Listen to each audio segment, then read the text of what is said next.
नाज़रीन, हैदराबाद जे अदालत anti corruption हथां गिरफ़्तार हेस्को एग्जीक्यूटिव इंजीनियर जी ज़मानत वारी दरख़्वास्त ते ॿुधणी मुलतवी करे छॾी आहे। अदालत एग्जीक्यूटिव इंजीनियर इमरान शेख जी ज़मानत वारी दरख़्वास्त जी ॿुधणी मुलतवी करे छॾी आहे। अदालत पारां ज़मानत वारी दरख़्वास्त ते ॿुधणी 28 डिसंबर ताईं मुलतवी कई वई आहे। अपडेट करे रहिया आहियूं नाज़रीन अव्हांखे हैदराबाद मां। हैदराबाद जी अदालत एंटी करप्शन हथां गिरफ़्तार हेस्को एग्जीक्यूटिव इंजीनियर जी ज़मानत वारी दरख़्वास्त ते ॿुधणी मुलतवी करे छॾी आहे। अदालत एग्जीक्यूटिव इंजीनियर इमरान शेख जी ज़मानत वारी दरख़्वास्त जी ॿुधणी मुलतवी करे छॾी आहे।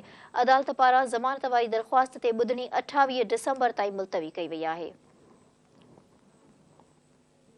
इन जा वधीक तफ़सील वठंदासीं। टेलीफोन लाइन ते मौजूद आहे हैदराबाद मां धरती न्यूज़ जो रिपोर्टर शबीर अबड़ो जी। शबीर, छा अपडेट्स आहिनि अव्हां वटि? जी बिल्कुल, anti corruption central court FIA crime circle पारां गिरफ़्तार हेस्को जे एग्जीक्यूटिव इंजीनियर कंसंट्रेशन जी ज़मानत वारी दरख़्वास्त ते सुनवाई 28 डिसंबर ताईं मुलतवी करे छॾी आहे। स्पेशल जज एंटी करप्शन सेंट्रल कोर्ट जो जज न हुअण सबबि कार्रवाई एहतसाब अदालत नंबर 3 जे जज नसीम जलाल अख्तर हलाई।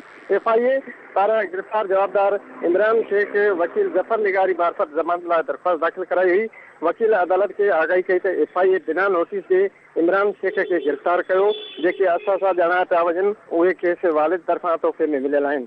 वकील अदालत खे आगाही ॾींदे चयो त FIA बिना सबूत जे अमलदार खे गिरफ़्तार कयो। खेसि लॻल इल्ज़ाम बाबति जवाब जमा करण जो मौक़ो फराहम न कयो वियो। इमरान शेख लतीफ़ाबाद हेस्को ऑफिस 18 ग्रेड जो एग्जीक्यूटिव इंजीनियर कंस्ट्रक्शन मुक़ररु थियल आहे। FIA जांच ऑफिसर अदालत खे आगाही कई त जवाबदार वटि हैदराबाद कराची जे पोश इलाइक़नि में 9 घर आहिनि। जवाबदार मुलाज़मत।